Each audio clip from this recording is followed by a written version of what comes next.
অযথা সময় ক্ষেপণ করে সরকারে থাকার বিন্দুমাত্র ইচ্ছা আমাদের নেই, বললেন আসিফ নজরুল। জানাবো হাসিনার বক্তব্যের জন্য ভারতই দায়ী, বললেন গোলাম পরোয়ার। আরো জানাবো ধৈর্যের বাঁধ ভাঙলে দেশে আরেকটি বিপ্লব হবে, বললেন সার্জিস। জানাবো গাজীপুরে বৈষম্য বিরোধী ছাত্রদের উপর গুলি।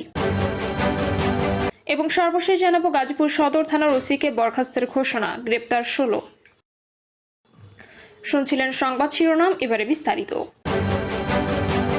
অযথা সময় ক্ষেপণ করে সরকারে থাকার বিন্দুমাত্র ইচ্ছা আমাদের নেই, বললেন আসিফ নজরুল। অবাধ সুষ্ঠু নির্বাচন নিশ্চিত করার জন্য রাষ্ট্র মেরামতের মৌলিক শর্ত পূরণ করতে রাজনৈতিক ঐকমত্যের ভিত্তিতে অতি জরুরি সংস্কারগুলো করার সঙ্গে সঙ্গে নির্বাচন প্রক্রিয়া শুরু করা হবে বলে জানিয়েছেন আইন উপদেষ্টা অধ্যাপক আসিফ নজরুল। আইন উপদেষ্টা বলেন, আমি নিশ্চিত করে বলতে চাই, আমাদের এই সরকারের অযথা সময় ক্ষেপণ করে সরকারে থাকার বিন্দুমাত্র ইচ্ছা নেই। আমরা অবাধ সুষ্ঠু নির্বাচন নিশ্চিত করার জন্য রাষ্ট্র মেরামতের মৌলিক শর্ত পূরণ করার জন্য রাজনৈতিক ঐকমত্যের ভিত্তিতে যে সংস্কারগুলো অতি জরুরি সেগুলো করার সঙ্গে সঙ্গে নির্বাচন প্রক্রিয়ার মাধ্যমে আমরা চলে যেতে চাই। এটা নিয়েই কোনো রকম দ্বিধাদ্বন্দ্বের অবকাশ নেই। সংস্কার বিষয়ে রাজনৈতিক দলগুলোর সঙ্গে বসার বিষয়ে জানতে চাইলে তিনি বলেন, আমরা রাজনৈতিক দলগুলোর সঙ্গে ফেব্রুয়ারির মাঝামাঝি মধ্য থেকে আলোচনা শুরু করতে আগ্রহী। যদি তারা রাজি থাকেন রোজার মধ্যে আলোচনা চলবে। আর রাজনৈতিক দলগুলো যে দ্রুত নির্বাচন চান আমি মনে করি সেটা বলার অধিকার তাদের আছে, এবং দ্রুত বলতে কি সেটা স্পেসিফাই করে বলেননি। নির্বাচনের সময়রেখা নিয়ে এই উপদেষ্টা বলেন, নির্বাচনের সময়রেখা নিয়ে বারবার আমাদের প্রধান উপদেষ্টা এবং তার পক্ষে প্রেস সেক্রেটারিও ক্লেরিফাই করেছেন 2025 সালে ডিসেম্বর বা 2026 সালে জুনের মধ্যে নির্বাচন হতে পারে।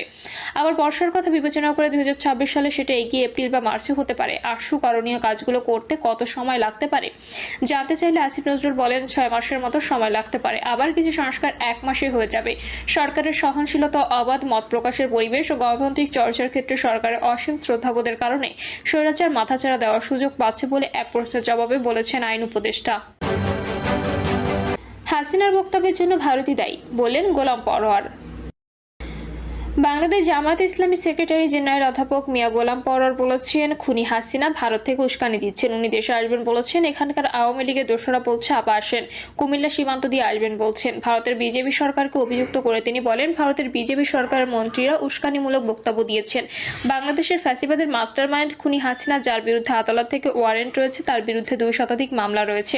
এই খুনি হাসিনাকে আশ্রয় দিয়ে ভারত আন্তর্জাতিক আইনের লঙ্ঘন করেছে। ভারতের পররাষ্ট্র মন্ত্রণালয় থেকে বলা হয়েছে, হাসিনা দেওয়া বক্তব্যের জন্য ভারত দায়ী নয়। এই কথা অসত্য। আমরা এই কথা নিন্দা জানাই। আমরা বলছি, ভারত তুমিই দায়ী। কেন তুমি খুনের মাস্টারমাইন্ড, মানবতা বিরোধী অপরাধী হাসিনাকে আশ্রয় দিলে?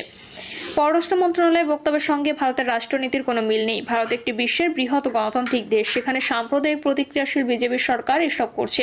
সেখানে প্রযুক্তি ব্যবহার করে খুনি হাসিনা এসব উস্কানিমূলক বক্তব্য দিচ্ছে, আমাদের দেশের অখণ্ডতা, রাজনৈতিক স্থিতিশীলতা নষ্ট করছে।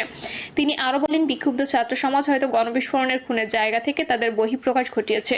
আমরা বলবো, শান্ত হন। দেশের আইন শৃঙ্খলা পরিস্থিতি, জনগণের জানমালের নিরাপত্তা দেওয়ার দায়িত্ব নাগরিক হিসেবে সবার। যেসব ঘটনা ঘটেছে অনাকাঙ্ক্ষিত, অনভিপ্রেত। সরকারের উচিত এসব পরিস্থিতিকে শান্ত করে জানমালের নিরাপত্তা নিশ্চিত করে দেশের শান্তিপূর্ণ অবস্থা ফিরিয়ে আনা। সেই সঙ্গে লুটপাটকারী খুনি হাসিনা সহ আওয়ামী লীগের নেতাদের ট্রাইব্যুনালে বিচার করা। ধৈর্যের বাঁধ ভাঙলে দেশে আরেকটি বিপ্লব হবে, বললেন সার্জিস। বৈষম্য বিরোধী ছাত্র আন্দোলনের সমন্বয়ক ও জাতীয় নাগরিক কমিটির মুখ্য সংগঠক সার্জিস আলম বলেছেন, ধৈর্যের বাঁধ ভেঙে ফেলে দেশে আরেকটি বিপ্লব দেখতে হবে। গাজীপুরের ধীরাশ্রম এলাকায় পরিকল্পিতভাবে বৈষম্য বিরোধী ছাত্র নেতাদের উপর হামলায় জড়িত আওয়ামী লীগ, যুবলীগ ও ছাত্রলীগের সন্ত্রাসীদের গ্রেপ্তার করে কারাগারে না পাঠানো পর্যন্ত রাজপথে অবস্থানের ঘোষণা দিয়েছেন তিনি।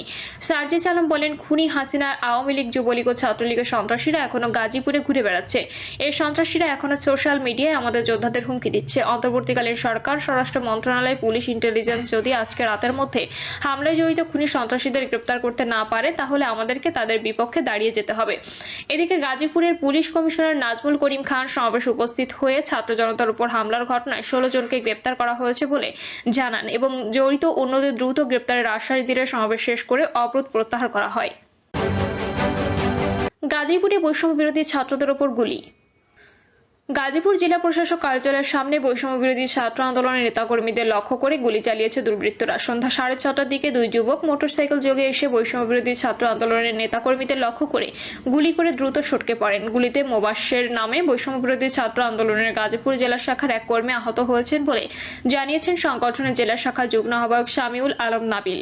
তিনি বলেন, আজ সন্ধ্যায় বৈষম্য বিরোধী ছাত্র আন্দোলনের নেতাকর্মীরা প্রেস ব্রিফিং করেছিলেন। এ সময় মোটরসাইকেল যোগে দুই যুবক এসে একাধিক গুলি ছুড়ে দ্রুত সটকে পড়ে। এতে মোবাশ্বেরের হাতে গুলি লাগলে তাকে উদ্ধার করে গাজীপুর শহীদ তাজউদ্দিন আহমেদ মেডিকেল কলেজ হাসপাতালে নেওয়া হয়। এর আগে গতকাল রাতে গাজীপুর মহানগরীর ধীরাশ্রম এলাকায় সাবেক মুক্তিযুদ্ধ বিষয়ক মন্ত্রী আকামা মোজাম্মেল হকের পৈতৃক বাড়িতে হামলার খবর পেয়ে বৈষম্য বিরোধী ছাত্র নেতারা ঘটনাস্থলে গেলে পরিকল্পিতভাবে আওয়ামী লীগ, যুবলীগ ও ছাত্রলীগের নেতাকর্মীরা তাদের উপর হামলা চালায়। হামলায় 15 জন আহত হয়েছেন। এর মধ্যে গুরুতর আহত 5 জনকে উন্নত চিকিৎসার জন্য রাতেই ঢাকা মেডিকেল কলেজ হাসপাতালে স্থানান্তর করা হয়। গাজীপুর সদর থানার ওসিকে বরখাস্তের ঘোষণা, গ্রেপ্তার 16। গাজীপুর সদর থানার ভারপ্রাপ্ত কর্মকর্তা মোহাম্মদ আরিফুল ইসলামকে বরখাস্তের ঘোষণা দিয়েছে গাজীপুর মেট্রোপলিটন পুলিশের কমিশনার ডক্টর মোহাম্মদ নাজমুল করিম খান। এছাড়াও বৈষম্য বিরোধী ছাত্র আন্দোলনের শিক্ষার্থীদের উপর হামলার ঘটনায় এখনো পর্যন্ত 16 জনকে গ্রেপ্তার করা হয়েছে বলে তিনি জানান। পুলিশ কমিশনার বলেন, আমি আপনাদের বলতে চাই, আমরা একে একে তাদেরকে খুঁজে বের করব। আমি নিশ্চয়তা দিতে চাই, এখানে যারা পুলিশ আছে রেসপন্স করতে দেরি করেছে তাদের প্রত্যেকের বিরুদ্ধে আমি ব্যবস্থা নেব। আমি শুনেছি 2 ঘন্টা পরে আমার ওসি আপনাদের ডাকে সাড়া দিয়েছে। আমি আপনাদের এই মুহূর্তে বলতে চাই, আমি তাকে সাসপেন্ড করব। তিনি বলেন, আমি আপনাদেরকে নিশ্চয়তা দিতে চাই, যারা এই ফ্যাসিবাদের সঙ্গে আঘাত করবে তাদেরকে পুলিশের চাকরি করতে দেওয়া যাবে না। একদিনে যে ফ্যাসিবাদ পুলিশ তৈরি হয়েছে, সেই ফ্যাসিবাদ থেকে পুলিশ বের হয়ে আসতে হবে, জনগণের পুলিশ হতে হবে। আপনারা কষ্ট করে এসেছেন, আপনারা জনগণের নিরাপত্তার জন্য এসেছেন। গত 17 বছর যাবত আপনাদের অন্যায়ভাবে অত্যাচার করেছে, দেশের উপর জুলুম করেছে, এখন মাথাচাড়া দিচ্ছে। তাদের এই মাথাচাড়া কোনোভাবে বরদাস্ত করা হবে না। আমরা এই ঘটনায় ইতোমধ্যে 16 জনকে গ্রেপ্তার করেছি। আজকে রাতে চিরুনি অভিযান হবে। এই চিরুনি অভিযানের মাধ্যমে প্রত্যেকটি অপরাধীকে আমরা খুঁজে বের করব এবং আইনের আওতায় নিয়ে আসবো ইনশাআল্লাহ। নাজমুল করিম খান বৈষম্য বিরোধী আন্দোলনের সদস্যদের উদ্দেশ্যে বলেন, আমি বৈষম্য বিরোধী আন্দোলনে অংশ নিয়েছিলাম।